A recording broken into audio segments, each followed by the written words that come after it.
Happy New Year from you, me, and BTC. This is episode 3.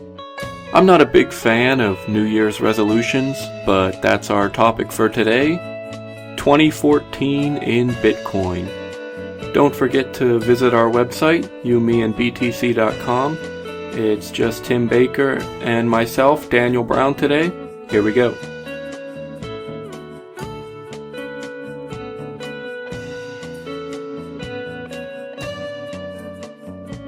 I kind of had the idea this morning that along with all these New Year's festivities and everything, we should do a Bitcoin New Year's resolution episode. I don't know that I've ever really made a New Year's resolution in my life. I've kind of always just looked at it as kind of just something dumb that people do every year and then they never really follow through with it, like losing weight or something like that. We figured it'd be kind of fun to do something, at least that's another thing to talk about with Bitcoin. So I guess probably my first resolution in Bitcoin would probably be to not sell any or as much, at least. Try to keep as much as I can. I don't sell a ton, but I kind of wish I hadn't sold as much as I did, which I guess that follows from prices going up. Or I had to sell some about a month ago, I guess, just to pay for some stuff that was going on. But I'd like to maybe for 2014, try to keep myself from selling anything. I mean, if something comes up that I absolutely desperately need money, I guess I'm going to have to, but I'd like to, and I need you, Daniel, and all my friends to help me to keep me strong and not sell all this stuff. I remember one of the news clips I saw with, who was it? Not Adam Kokesh, the other guy from the Dollar Vigilante. What's his name? Jeff Berwick. Yeah, Jeff Berwick. He said that he never sold any Bitcoins, and that kind of made me realize that's kind of a good thing. I wish I could say that, because if I never sold any, I could have more now, and they could continue gaining value. And I don't know if it's reasonable to say that I'll never spend any or sell any, because if I need money, then I need money, and if I need dollars and I have Bitcoins, I can sell them, and that's what I have to do. But I definitely agree, at least so far, and from history, I mean, it's only about, 5 years or so, but at this point, history tells us that not selling them is usually a better thing. We just rolled back over $1,000 today, so historically, it's definitely better to keep them, and because of the deflationary properties, then it should continue to stay that way. And also, you just have to worry about the dollar in general.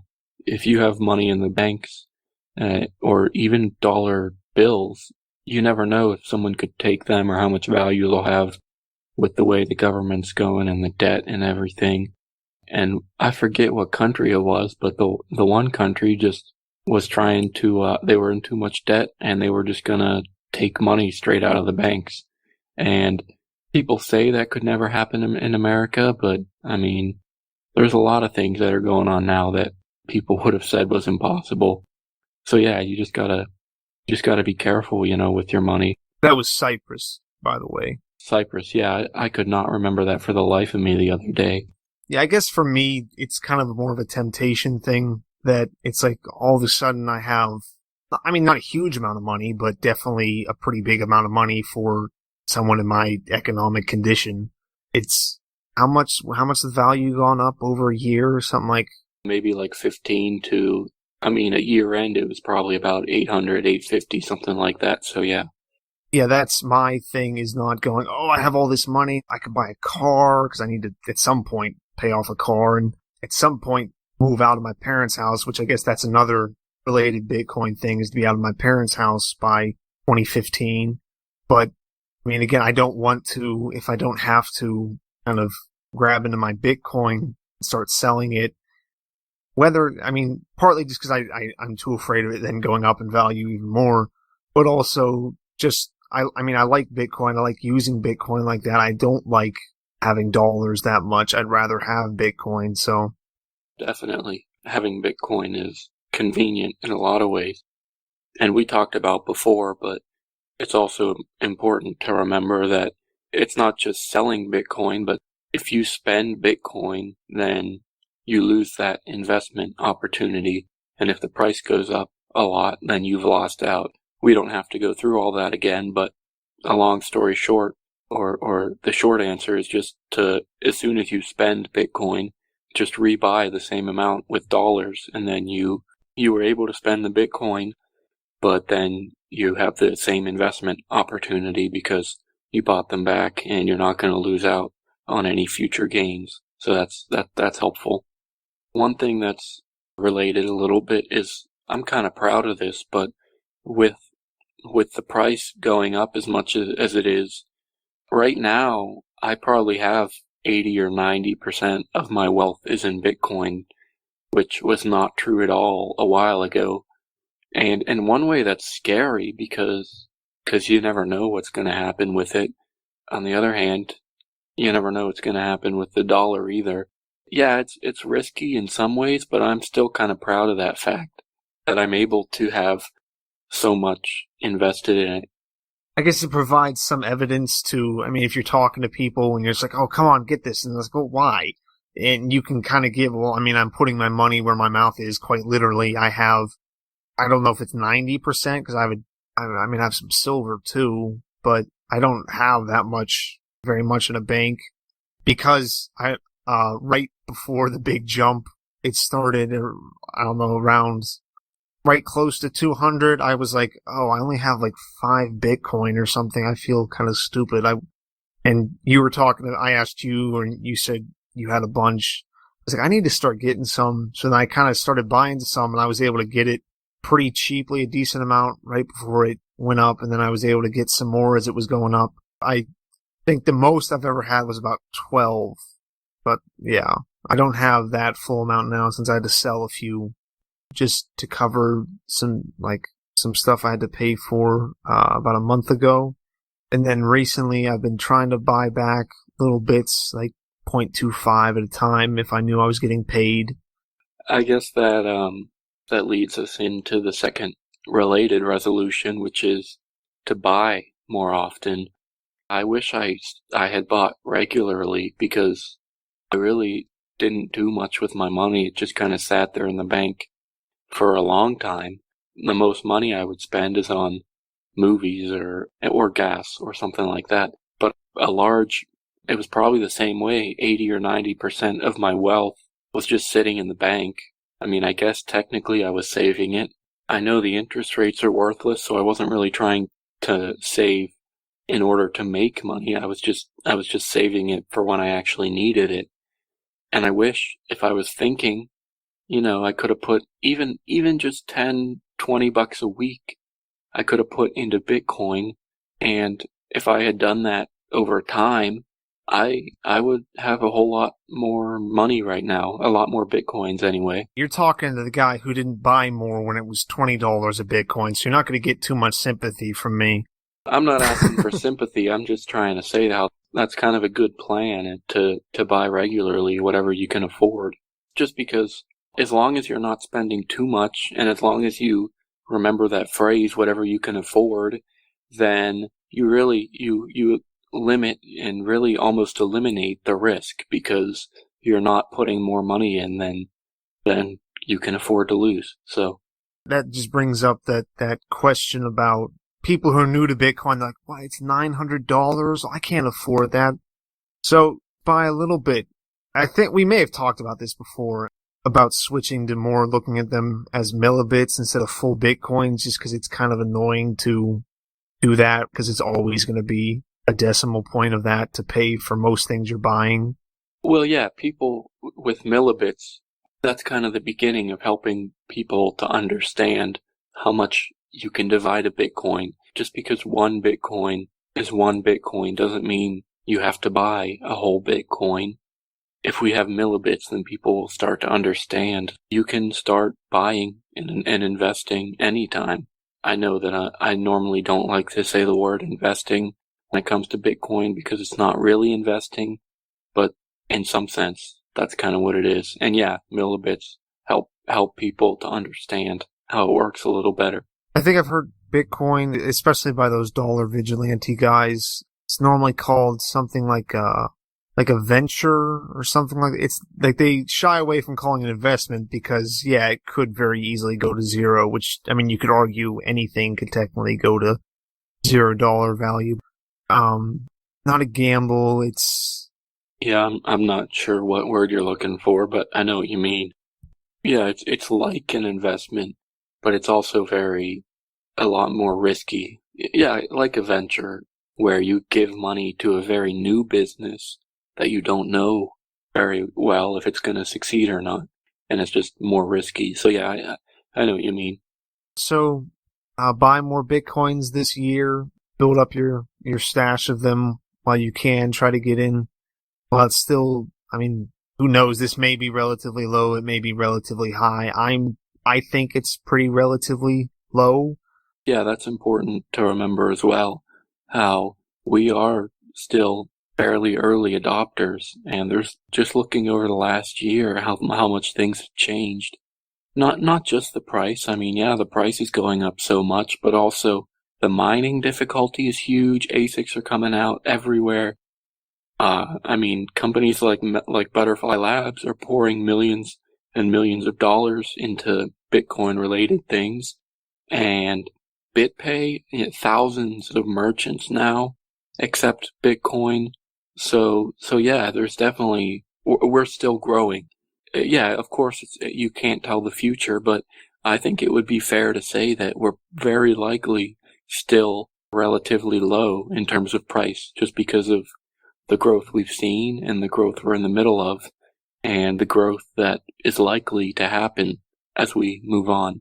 I think what makes me the most helpful or hopeful is that kind of how it was whenever the Silk Road got closed. It kind of dropped off. The price dropped down because people, whether that's investor or people looking to make dollars off of Bitcoin, saying, "Oh, it's going to go down. I'll sell it now," and they kind of helped to cause it go down. Or if it was just people who were involved in Bitcoin trying to get out of it a little bit, that knocked down the price a little bit. But then it came right back and it went past it as people saw that it was strong enough to withstand that. I think this whole latest thing with China, with how it went all the way up to conservatively, it was over 1100. Some of the higher markets, it was quite a bit more than that. I think on BTC China, I think it was even higher. I think it was something like $1,300 or $1,400. So yeah. I normally check Coinbase. That's normally what I have running on my Bitcoin Paranoid on my phone. Now that's different than what's happened with the China, the drop off after the Chinese government had a crackdown on, I believe it was banks, and that scared away some people trying to make some money off of it, and just people in China being able to use it as well. And it definitely dropped a lot more. I think on Coinbase again, it dropped below 500 at one point, which I think I bought some then, hopefully. I think the fact that now it's kind of climbing its way back up, and you can see it's like it took a while for it to get back to like 600, and then to 700 was a little bit shorter, and then to 800 was a little bit shorter, and then up to 900. I think it's getting faster and faster again as people are seeing that even without the huge rush that was from China, it's still growing, and as it's getting higher, I think it's building momentum. I may be completely off, and I might just not be looking at the graphs correctly. Yeah, it's hard to say exactly how quickly the changes have happened, especially when you're talking daily. I mean, it might have even just been today that it went from 900 to 1,000.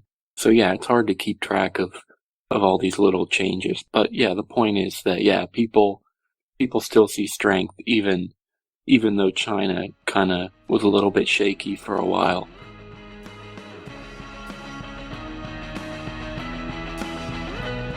The You, Me, and Bitcoin podcast is funded in part by listeners like you. If you're able and willing, head over to youmeandbtc.com and find the tipping address for this episode. We're also on the lookout for sponsors, so if you have a product or service, contact me, Daniel at youmeandbtc.com. One of the ones, at least I had in my mind, was to proselytize the rest of the world for Bitcoin. Yeah, actually, I guess that flows pretty well. Make us more money. Yeah, well, yeah. But yeah, trying to continue this growth and everything, I think spreading the word is huge. And I think we need to try to do that as much as we can. Hopefully this sort of podcast can hopefully help with that, to give people sort of a starting point. Even, I mean, we're more directed towards people who already use it, but still, that's important too for the people that already use it to learn more about it and discuss it, explore it. So, yeah, it's a little bit weird when you're talking about it to not come across as someone trying to sell you a pyramid scheme, which I guess that's just any kind of, a lot of things just tied with money, although that's normally like, okay, you take this, I'll sell you this thing, this information, and then you have to sell that information to 8 people to make back your money, and then anyone you sell it to after that. I mean, it's not a pyramid scheme if you really look at it, but most of those people aren't taking the time to look at it.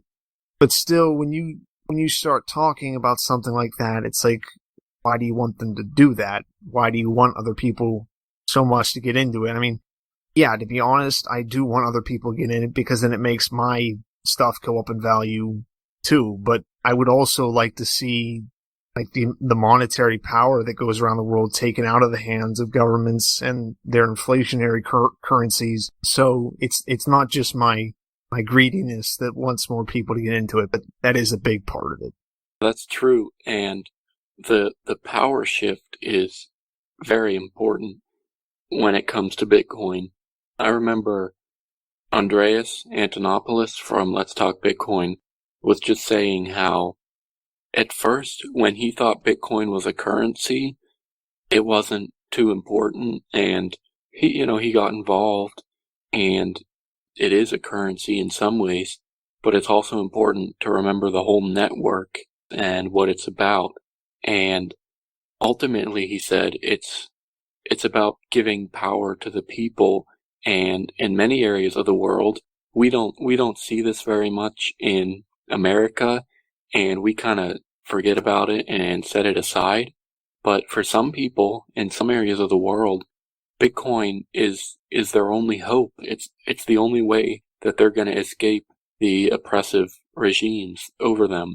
Bitcoin, both the currency and the network, have a whole lot of potential to help them escape, and that's definitely important. As much as it's nice to see the value go up, it's about a whole lot more than that for other people too.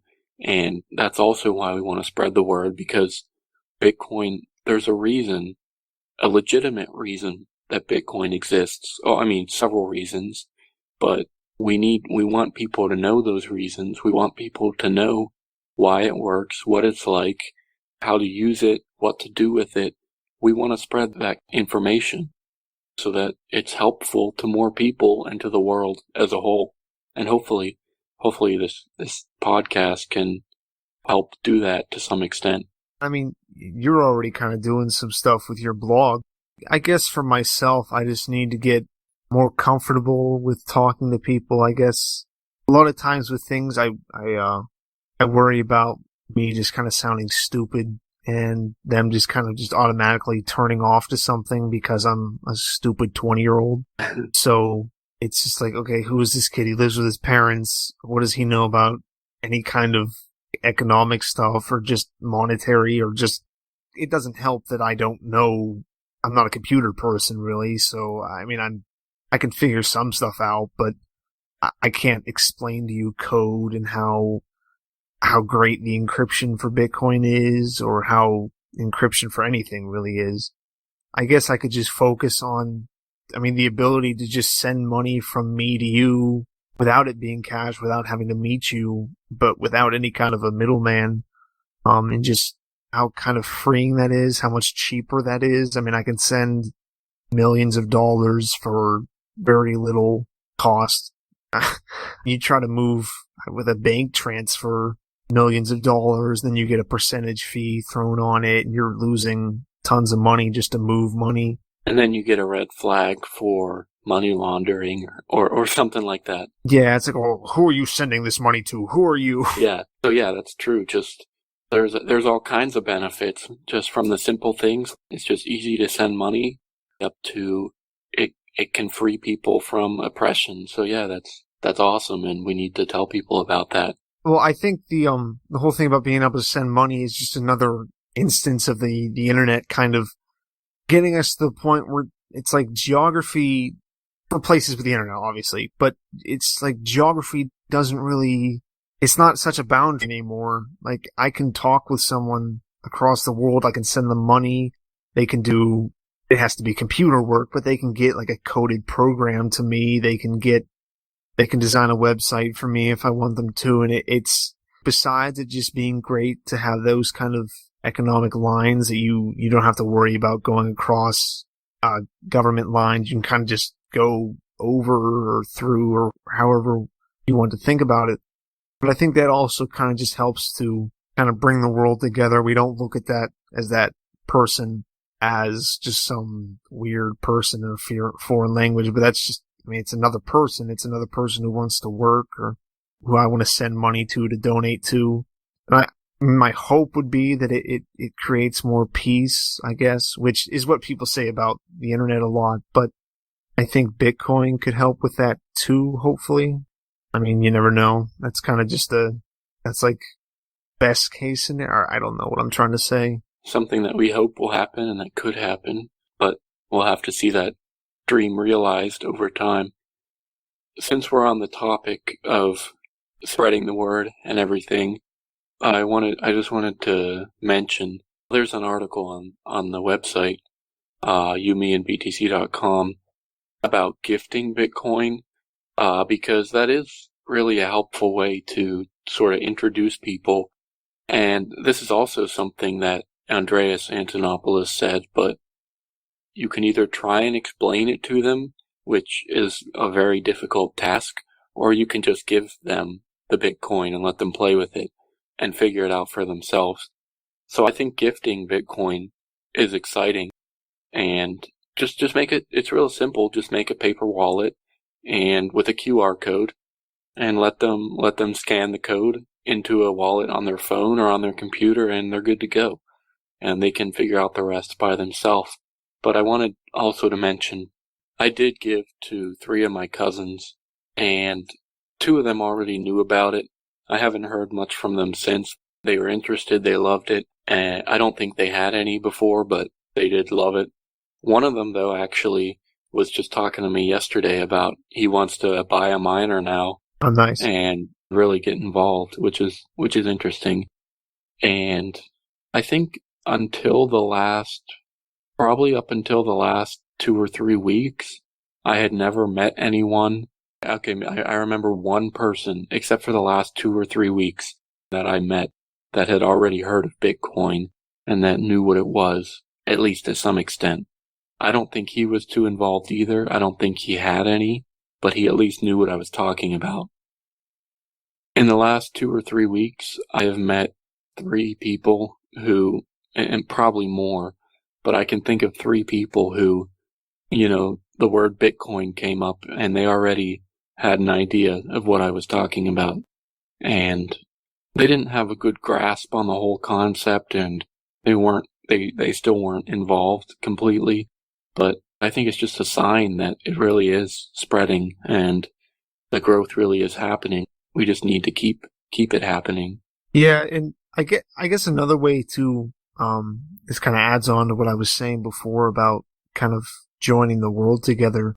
At least for me, because I'm lazy and I don't like having to mess with PayPal to send stuff, like donating to stuff. Like, if it's something where you get like a perk back, like an Indiegogo or Kickstarter, I don't have that much of a problem because I'm getting something back. But if it's just like a charity, it's so much easier to just do it with Bitcoin because I don't have to mess with PayPal. And that looks down on me because I can't just spend a little bit of time setting up PayPal just to send some dollars. But I mean, it's nicer with Bitcoin. They get more of the actual value that I'm sending. And I think that's another good point to bring up with people is, I mean, you're able to send money to other people, but like stuff like Sean's Outpost, where they have homeless shelters, or Satoshi Forest, or Satoshi, I guess that sounds right.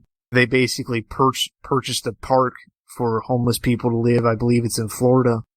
That charity is able to get so much more of the actual value that its donators donate to it, because it doesn't have to go through PayPal or a credit card company or anything like that.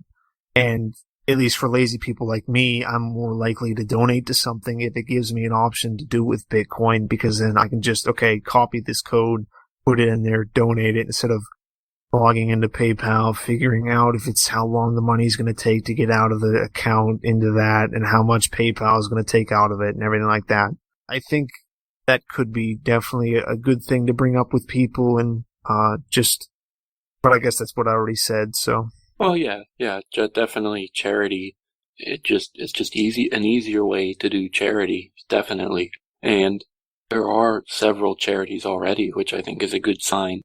And hopefully we'll really be successful and help people. Honestly, yeah, just hopefully they'll do their job, and hopefully it'll be easier for them. And that's good. Any other resolutions you think we should make? Support like Bitcoin shops, but I don't know that I'd really say that's a resolution for me. I think that's a good idea. Well, I don't know if this is what you were saying, but I just thought of this. To make a Bitcoin purchase in person. Cause yeah, I've never done that before. I've never gone to like a coffee shop. No, that wasn't what I was saying, but that makes sense. I think Subway, a lot of them now are taking Bitcoin, which I've been meaning to stop in. And actually, that's another thing about spreading Bitcoin, is to, actually, whether it's calling them or emailing them, I've only done this with one place so far. I've emailed them, but just seeing if if it's a place you already buy from, or you think you would buy from, let them know that if it's something like coffee or hoagies or, really anything, ask them if they take Bitcoin. They probably don't, and then tell them that if they did, they'd get your business and probably a whole lot of other people, partly just because, I have that and I'm more willing. I like spending Bitcoin, but also because I like supporting companies that do accept it, especially ones that like are starting up to accept it, because you need to kind of show them, okay, this is worthwhile for the time you took to kind of implement it, which you could implement it into a business pretty easily. It just wouldn't be at all official. It'd be be weird. So it definitely does take some, I guess you could explain that more. I'm not sure why I'm talking about this, but just to kind of reward them, or just not reward, support that company for accepting Bitcoin. Well, I have seen BitPay. I don't know too many details, but BitPay does have some way that they can integrate into, I don't know what it's called, but some sort of standard. I think it's a point of sale software. It's the kind of thing that any business uses, like, that McDonald's has on their computers, that the cashiers use, and stuff like that. There are ways to actually integrate BitPay into that sort of system. I don't know the details. I've just heard that. So actually, it could be pretty nicely integrated into your existing system. That might take some work, but even if you couldn't do that, or even if you didn't use that kind of system, it's still, in general, it's really simple. You just generate addresses and accept payments. So yeah, and isn't it that it's BitPay, right, that kind of lets that vendor, either they can keep the Bitcoin that they get, or they can just right away sell it, so they don't really have to be involved with any of the risk if they don't want to for Bitcoin. Right, that's true. They do that, and that's huge if they can sell it immediately, and if they don't want that risk, if they don't really care too much for Bitcoin, they can still accept it and never really have to trust it. So that's helpful. Also, if they wanted to, they could keep all the Bitcoins, I guess, if they did trust it, or they could, if they're making a 20% profit margin, if if they make something for 60, 80, if they make something for $80 and sell it for 100, then they could sell the $80 worth of Bitcoin just to make sure they don't lose anything, but then they could keep the extra $20 worth as sort of an investment or to see what happens with it. So yeah, there are a lot of options, and I think in some ways businesses could really, really benefit from using and accepting Bitcoin. I think that is a good idea I want to make a Bitcoin purchase in person, and if we can spread the word and if we can take part in encouraging a business to accept Bitcoin, if we can tell business owners, especially local businesses, kind of like mom and pop shops, if we can encourage them to accept Bitcoin, I think that's a great resolution. Yeah, I guess with mom and pop shops, that'd be so much easier. I mean, you wouldn't have to really, you could set up through BitPay, but you could also just personally just generate an address, and it'd be more just like you're just kind of just sending money to the person. Right now, one of the most popular sort of personal payment processors, well, there's several of them, but like Square or those credit card readers that plug into your phone, things like that. And the fee for those, the fees vary a lot, but they could be 2, 3, 4% for credit card processing. I don't think it would really get much better than 2%. And that's another reason. If someone's willing to lose 2% to accept a credit card, they should be willing to lose basically nothing to accept Bitcoin. So let's do a quick summary. Number 1 was to sell less if possible. Obviously, you might have a reason to, but if possible, we want to hang on to Bitcoins as much as we can, just because over the last year, we've seen all the reasons to keep it because it's gaining value. It really is. Number 2. Buying more Bitcoin, as long as you can afford it, take any kind of extra money you have at the end of the week or the end of the month and just buy what you can afford. Don't obviously go into debt over it, but you got $50 laying around, buy $50 worth of Bitcoin. I mean, just because you're only buying, I don't know, I have no idea what 0.0001. I mean, it's still $50. It's $50 worth of Bitcoin.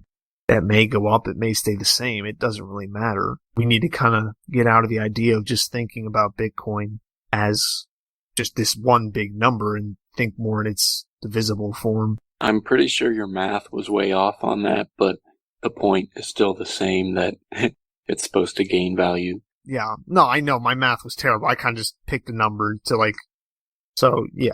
I mean, because if it goes up, we're going to be dealing with 6th, 7th decimal place for pretty big purchase, like $200 purchases, if it goes up and up and up and up. Number 3 was to spread the word more, right? To tell more people and hopefully, I guess just explain the benefits, the whole variety of benefits that Bitcoin brings us. The currency is just really easy to use. It's really cheap to send money anywhere. But the network also is very promising for all kinds of people, and we want to tell people about Bitcoin, the currency, and the network so that people can start taking advantage of all those benefits. And hopefully, eventually, we'll see, something as dramatic as a revolution maybe, and within an oppressive regime. Who knows? We just want people to know about it so they can take advantage of it. I guess numbers 4 and 5 kind of went together, just with telling, local businesses. I guess, 4 and 5 we'll say are sort of more local ideas, but to get local businesses to accept Bitcoins, and I really want to make a purchase with Bitcoins. Not over the money would be sent over the internet, but I want to do that in person. I want to buy something from a coffee shop or from the bookstore maybe, who knows. But I want to make a local in-person purchase with Bitcoin. That's actually I didn't think of that till we recorded just now. But that's actually one of my favorite, and I really hope I can do that. Yeah, and I mean, for the spreading Bitcoin with different businesses, I'd say not just local businesses either. If you can, I don't know, if you use a business like, if you like getting your silver, if you want to get it from, like, I know I emailed JM Bullion, they didn't really come back with it wasn't negative, but they didn't come back with, oh yeah, we'll take it. They just said they had thought about it, but they were doing some other stuff. But the more I think about it, it wouldn't be that hard. So, I mean, anybody who ever does listen to this, I mean, maybe send them an email, and if they see more people send them emails, maybe they'll start accepting Bitcoin, or just any online store that you do like to use. It can't really hurt to send them an email and see if they've ever considered it. And if they have, let them know you'll use Bitcoin with them. You may purchase more with them, and you think there's other people out there who will definitely buy from them just because they use Bitcoin, but then also because they provide a good service. I guess I don't want to like encourage people to just buy something just because it can be bought with Bitcoin, although I've done that in the past. Because I feel like that's more just like a novelty thing, and that's not really sustainable. I'm pretty sure that if it's just a novelty thing, it's not really sustainable. I mean, ask businesses that you use regularly to accept Bitcoin. I think what you just said about how everyone could email JM Bullion, I think that's another thing that we should, not specifically JM Bullion, but I want to remember throughout the year as we try to grow this podcast. I think it's a good idea we probably don't have any listeners right now. Are you kidding me, Daniel? Everybody listens to this. I know. But yeah, if we have people who follow us regularly, whether it's on the podcast or on the website, we can take action kind of together. We would be kind of leaders, and hopefully we can lead well. But I think that would be a good idea. If we had several hundred people who would email JM Bullion because of this, then we could make a difference. And if they start accepting it, then other people might accept it. And so, yeah, I think in the new year, as we kick off this whole podcast thing, I want to remember that if we ever get followers, that makes us leaders. And I want to lead well, and I want to make differences anywhere that we can.